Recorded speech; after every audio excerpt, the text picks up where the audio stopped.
Kita audit nikel kita, katakanlah nikel kita nilainya 1000 billion, kemudian 20% nikel kita forward, kita ambil uang 200 billion dolar untuk membangun Nusantara. Tidak perlu hutang karena kita forward, jadi bukan pinjaman ala Ibu Menteri. Ini beda, karena ini kan negeri Sontoloyo ya, bukan negeri yang di seberang itu. Jadi kalau kita nggak bakal ngutang, ngutang tuh bukan kita banget. Ngutang tuh bukan anak milenial. Anak milenial tuh cash gitu ya. Karena kita kaya, bener nggak? Ngapain ngutang? Sontoloyo ini jadi presiden. Contoh ini ya, jangan ngarepin, saya nggak akan pernah mau. Jadi suatu hari Menteri PUPR datang, lapor Pak Presiden, kita perlu bangun 1 juta rumah. Oke? Terus Menteri BUMN, Anda perlu berapa? Perlu 100 triliun Pak. Oke. Menteri Keuangan, print 100 triliun, kasih Menteri BUMN, kemudian Menteri BUMN itu akan membagikan uang 100 triliun itu kepada pabrik, misalnya pabrik baja untuk besi, pabrik kusen kayu, pabrik paku, pabrik bata, dan semua tidak boleh ada unsur impor. Jadi semuanya lokal, dan begitu bangunan itu dibangun jadi tidak boleh ada bunga. Orang bayar tidak boleh ada bunga. Kemudian tidak boleh harga dinaikkan. Jadi misalnya 1 meter persegi dari bangunan tersebut adalah 3 juta per meter, makanya 100 meter persegi ya 300 juta. Kemudian begitu masyarakat membeli, uang itu diambil, Menteri BUMN kasih ke Menteri Keuangan. Setiap uang masuk, bakar. Setiap uang masuk, bakar. Kemudian 5 tahun kemudian begitu gedung jadi, gedung itu dibeli oleh masyarakat, uangnya masuk lagi, bakar senilai yang sama. Apa yang terjadi? 100 triliun tersebut dibakar, kemudian underlay-nya adalah perumahan yang 1 juta unit tadi. Inflasinya di mana? Nggak ada. Itulah yang dibangun oleh Cina. Kenapa Cina segitu besar? Jadi Cina membangun itu berdasarkan project. Kalau mau keluar dari masalah bangsa Indonesia, print money, gunakan e-rupiah. Base-nya apa? Kalau e-rupiah kan digital. Gunakan blockchain. Karena blockchain itu kan trusted open ledger, sehingga uang keluar kemanapun bisa. Waktu kita menganggap ini sudah cukup beredarnya, kita tarik kembali dengan strategi blockchain, ketarik juga. Sehingga tidak ada inflasi. Inilah solusi untuk menolong bangsa ini untuk menjadi bangsa yang besar, melebihi Tiongkok, melebihi Amerika dalam waktu sekejap. Jadi hater dan buzzernya Bosman itu adalah kaki tangannya Amerika dan Tiongkok yang tidak pengen Indonesia berdaulat. Anda jangan takut di proyek ini dikorup. Nggak mungkin dikorup karena ini pakai blockchain. Dan nggak mungkin dikorup karena ini ada underlaying-nya. Dan strategi ini simple, negara tidak usah menggunakan infrastruktur yang lama, gunakan infrastruktur yang baru. Kalau pakai cara yang lama, nggak selesai negara ini. Jadi, apa solusinya? Solusinya adalah gunakan jalur baru.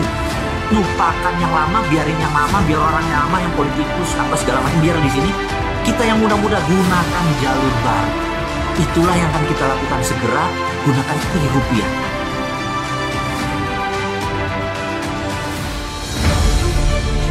Jadi contohnya gini, kita audit nikel kita, katakanlah nikel kita nilainya 1000 billion, kemudian 20% nikel kita forward, kita ambil uang 200 billion dolar untuk membangun Nusantara. Tidak perlu hutang karena kita forward, jadi bukan pinjaman ala Ibu Menteri.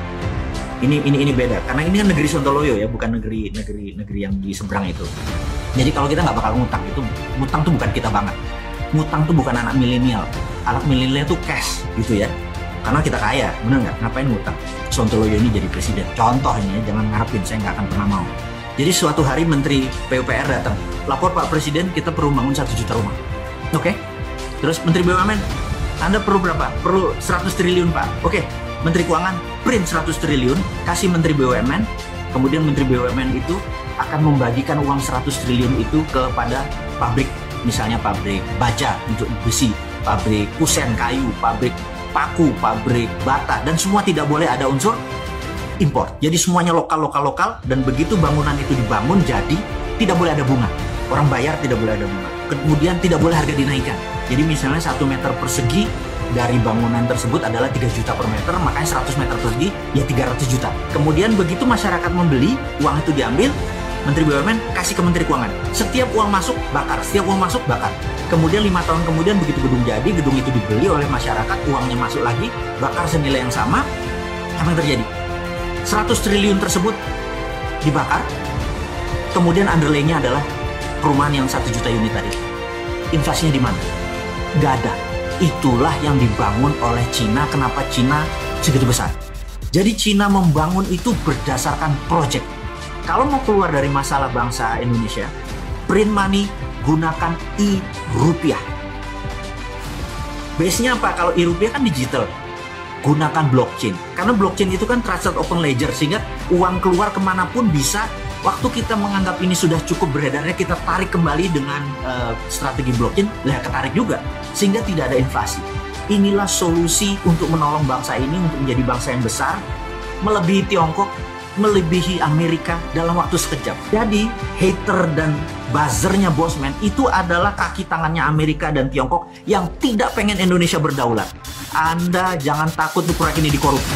Nggak mungkin dikorup karena ini pakai blockchain. Dan nggak mungkin dikorup karena ini ada underlayingnya. Dan strategi ini simple, negara tidak usah menggunakan infrastruktur yang lama, gunakan infrastruktur yang baru. Kalau pakai cara yang lama, nggak selesai negara ini. Jadi, apa solusinya? Solusinya adalah gunakan jalur baru. Lupakan yang lama, biarin yang lama, biar orang yang lama, yang politikus, apa segala macam, biar di sini. Kita yang muda-muda gunakan jalur baru. Itulah yang akan kita lakukan segera, gunakan e-rupiah.